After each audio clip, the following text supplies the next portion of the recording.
Kitablar Quran ayəsinə oxşuyur. Burada çox sayda kitablar var.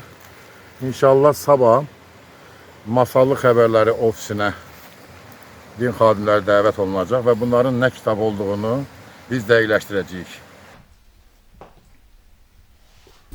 Dünən axşam saatlarında bir tanışım tərəfindən məlumat aldım ki, dağ relyefli Məmmədiyobad Tuyadu kəndinə gedən yolda, deməli, yolun sol hissəsində çayın kənarında 3 kisə kitab atılıbdır. Axşam saatlarında mənim üçün maraqlı olduğu üçün həmin əraziyə getdim. Orada bir kisə kitab aşkarladım. Digər kisəni tapa bilmədim. Buna səbəb intensiv yağışların yağması və çayda selin olması idi. Kitablar deməli mən tərəfindən götürüldü. Kitablar geri qayıdandan sonra din xadimlərindən məsləhətləşdim. Kitablar 1934-cü ilə kimi çap olunmuş şikəstə üslubunda çap olunan kitablardır. Kitablar çətin oxunur və kitabların üz qatı heyvan dərisindəndir. Onların dediyinə görə orada yazılan yazılar Quranın təsviri, peyğəmbərlərimizin hədisləri və imamlar haqqında məlumatlardır. Digər iki kisə ilə bağlı bizim araşdırmalarımız, axtarışlarımız davam eləyir. Yəqin ki, digər iki kisəni də tapacağıq.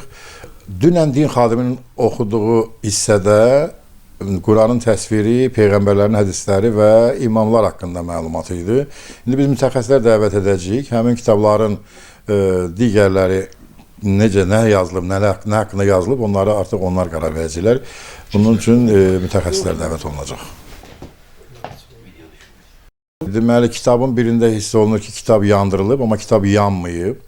Hətta iyidən də hiss olunur ki, kitab yandırılıb və orada yanıq izlər də var, amma kitab yanmayıb.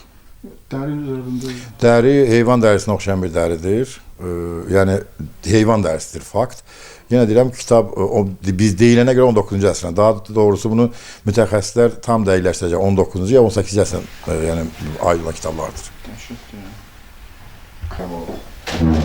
Laboratuvar göstəricisi 118.